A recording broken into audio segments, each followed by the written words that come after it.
silaturahim. Ini penyebab datangnya rezeki dan memperbanyak. Perlu kita ketahui, silaturahim ini istilah dalam agama kita khusus bagi orang yang punya hubungan darah saja. Bukan semua orang muslim, gitu kan? Kalau seorang muslim umumnya kita mengatakan ukhuwah, persaudaraan. Kalau sila artinya hubungan, rahim hubungan darah, hubungan darah. Makanya kata Nabi SAW, telusuri jalur nasab kalian. Saya sarankan sini teman-teman, mulai malam ini kalau bisa, coba ingat-ingat siapa kakeknya, ayah kakeknya. Kalau ada orang tua kita masih hidup, tanya, buat jalur nasab. Karena Nabi SAW mengatakan, telusuri jalur nasab kalian. Kakek kita siapa, ayahnya siapa, berapa bersaudara, nikah sama siapa saudara-saudaranya, punya anak siapa. Jangan sampai kita ketemu sepupu kita di jalan, nggak tahu gitu. Ada rahim dengan kita, gitu kan. Kata Nabi SAW, telusuri jalur nasab kalian, karena akan memudahkan kalian silaturahim. Silaturahim.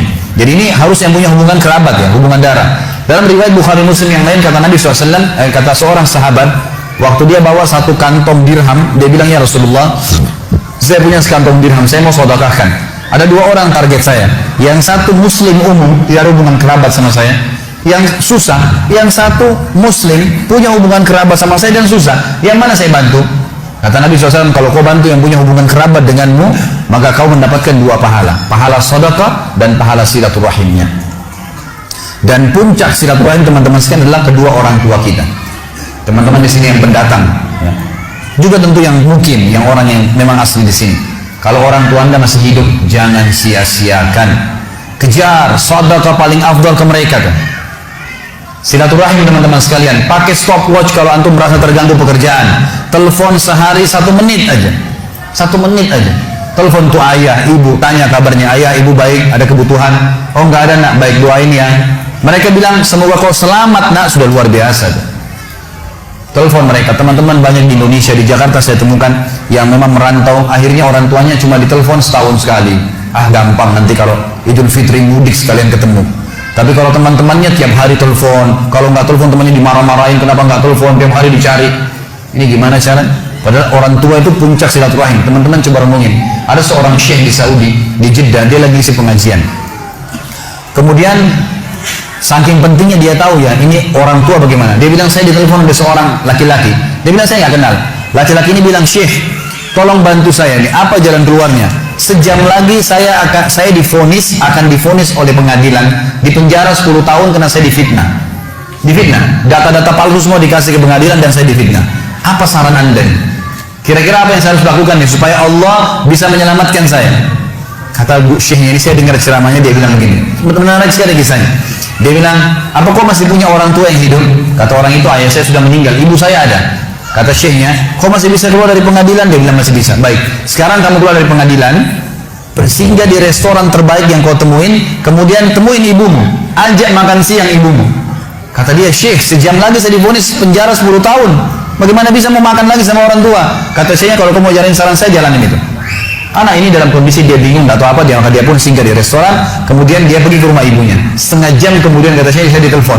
Syekh, jazakallah khair, semoga Allah balas Anda dengan kebaikan. Kata syekhnya, kenapa? Dia bilang, saya baru ditelepon oleh pengadilan, ternyata orang yang membuat fitnah buat saya terbongkar kedoknya dan dia sekarang akan divonis 10 tahun.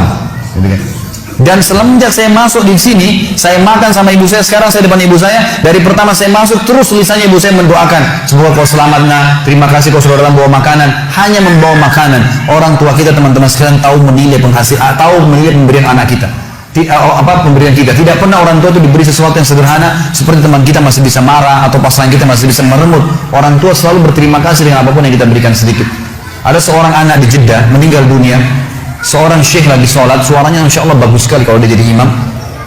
Saya banyak cerita tentang Saudi karena saya pernah kuliah di sana teman-teman, jadi bukan karena Saudinya. Kalau Anda punya cerita di Indonesia mungkin bisa terjadi di mana-mana tentunya. Saya cerita tentang ini karena saya tahu gitu. Di Jeddah ini ada satu orang syekh, suaranya bagus, kalau sholat Jumat penuh masjid. Kalau dia di imam, Masya Allah suaranya gitu. Dia juga kalau khutbah, hampir semuanya orang nangis kalau bicara masalah akhirat, khusyuk, jadi dia ikhlas sekali gitu. Dia cerita dalam salah satu khutbahnya, saya dengarkan ceramahnya. Dan ini tradisi saya suka dengar ceramah-ceramah, walaupun saya sudah sering isi ceramah, gitu kan. Kita tidak boleh batasi dengan ilmu, selalu kita merasa haus dengan ilmu itu.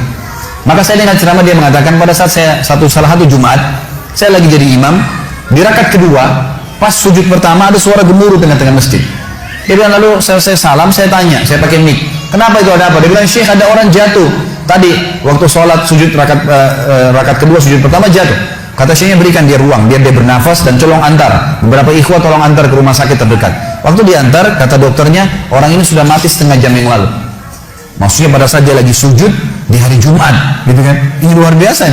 Kata syekhnya ini jelas-jelas husnul khatimah. Hadis Nabi SAW, siapa yang meninggal hari Jumat tidak akan kena fitnah kubur, dan juga dia mati dalam keadaan sholat, jelas dari ibadah, apalagi lagi sujud kepada Allah SWT.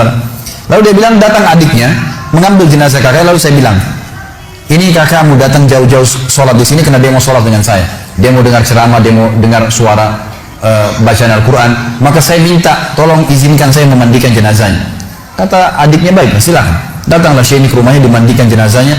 Kemudian malam takziah pertama, dan disunahkan 3 malam takziah. Malam takziah pertama kata syekhnya, setelah selesai jamu tamu-tamu semua, gitu kan, tamu datang mendoakan, mereka membawa makanan lalu mereka pulang. Lalu kata syekh, saya tanya adiknya, kakakmu ini sebenarnya apa sih perbuatan amal dia yang paling menurut kamu Allah ridhoi sampai Allah tutup dengan husnul khatimah begini? Dia bilang, Syekh, kami punya orang tua, ayah kami sudah meninggal, ibu kami masih ada hidup, dan kami 6 orang bersaudara semuanya bakti dengan ibu kami. Tapi kakak saya ini punya kelebihan plus. Setiap kami datang ke rumah ibu kami, pasti dia yang paling pertama ada. Sisirin rambutnya, aturin bajunya, laki-laki. Ngurus gitu, orang tuanya ibunya dirawat betul sama dia. Dia bilang sampai kalau sisirnya patah dia yang gantiin. Sampo, sabun semua dia yang siapin. Semuanya diperhatikan. Maka kata syekhnya, pantas Allah tutup dengan husnul khatimah. Pantas Allah tutup dengan itu.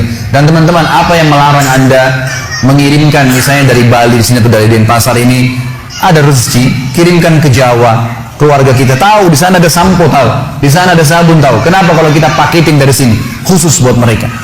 Maka luar biasa, mungkin kita korbanin 500.000, 300.000, teman-teman sekalian sudah cukup orang tua kita mendoakan kita seumur hidupnya. Bagaimana kalau setiap bulan kita rutinkan, gitu kan? Harusnya kita lakukan seperti itu. Ini puncak silaturahim.